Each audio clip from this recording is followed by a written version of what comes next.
Welcome back to Marvel Maniac, an MCU after show. This is your host, Eric Cicada, aka Mr. Honest. We're back with Miss Marvel, episode 3 today, titled Destined. And this is a fun episode. I'd say fun. By the end, I was really having a lot of fun. I think it started off a little slow, but I think, like I always say, I think we take for granted sometimes the character moments that the shows have to offer.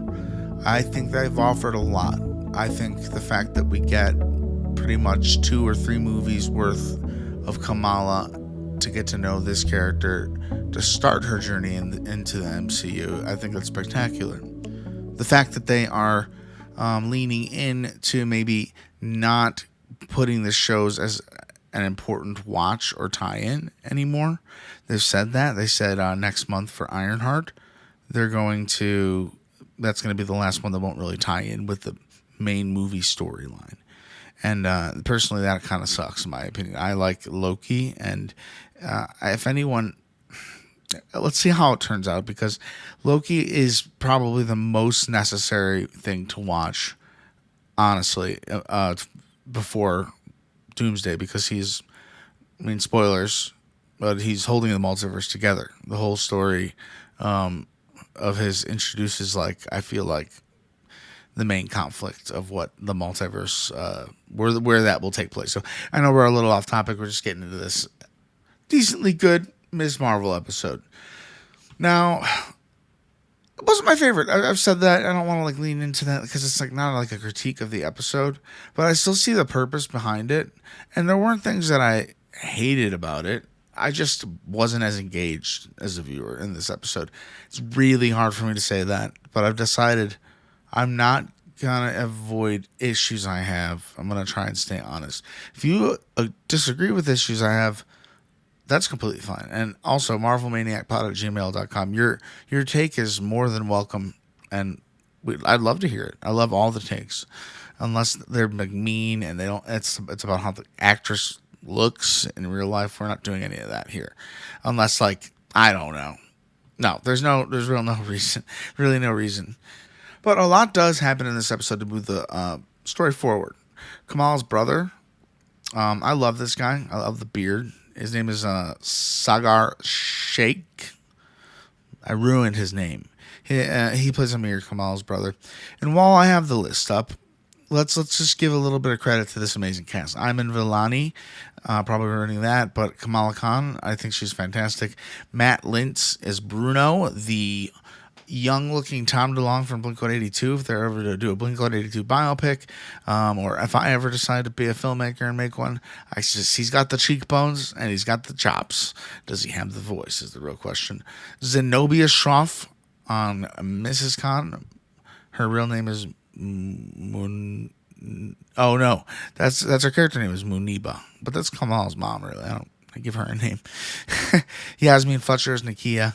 We got Rish Shah as Kamran, who definitely plays a big part in this episode, and Mohan Kapoor as Yusuf, her father. I think it's a great cast, very powerful family dynamic. I don't know how they pick such a perfect cast, because the family dynamic is so real. There's a lot in this show that really nails the family dynamic and the superhero being this young, still living with their family, and how that has an effect on their lives as a superhero and the family. So in the last episode, we pick up pretty fairly immediately after the last episode, where she saw a vision with the bangle, and it was of this new character. Kamala meets the clandestines. And Najma is the character that's the leader. She's got kind of very emotive eyes, this actress. She's got a big, I'd say beautiful eyes. She's got very big eyes. And not like a Steve Buscemi kind. Kind of like a nice eyes. I'm going to stop now. The man who complimented people's eyes. Sounds like a great story. Well, she's claiming that she's a part of the Jinn, and they're from another dimension, the Noor dimension. So we learn a lot of different dimensions throughout this multiverse saga. Because we got Kunlun over in Shang-Chi, And then we got the other one from Iron Fist, which is that what Kunlun is? I get Kunlun and maybe whatever's going on in Shang-Chi wrong. I mixed those up. Kunlun, I think, is the one from Iron Fist. But anyway, we're getting some interdimensional people. When we got the flashback of them finding the band and Kamala's great grandma taking it.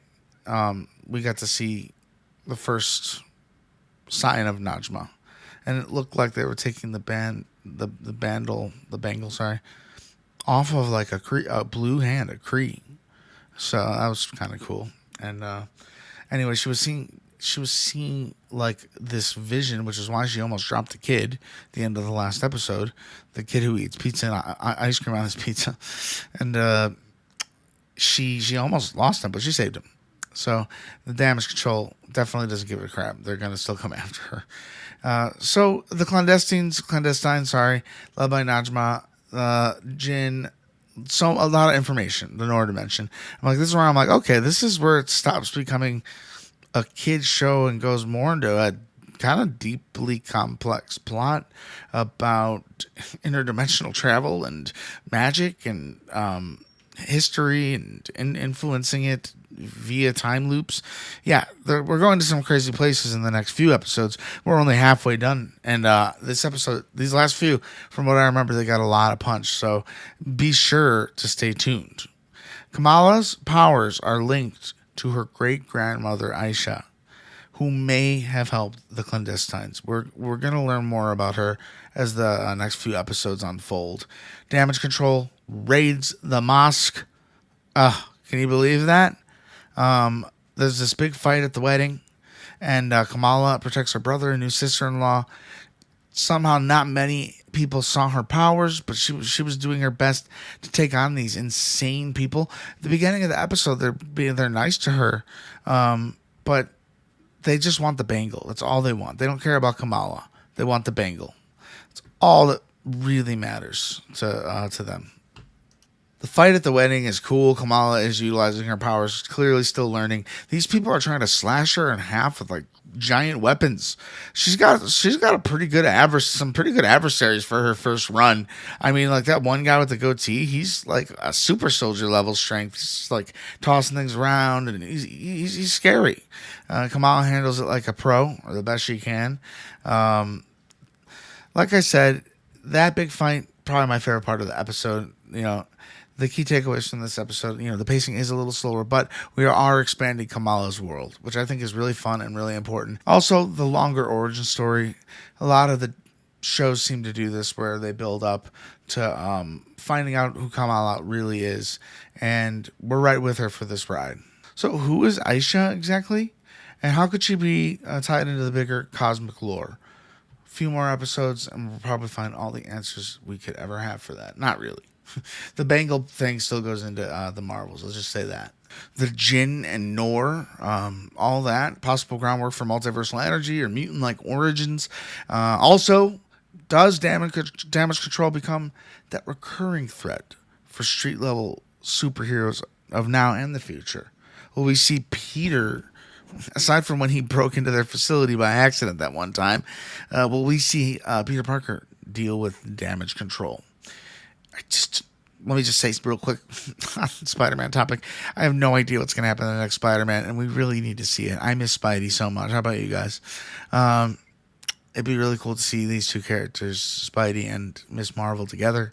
I think they make a great team, honestly. I think they make a really great team. But damage control somehow is turning into the bad guy, and we'll see how that even progresses through the rest of the show, let alone the MCU as a whole.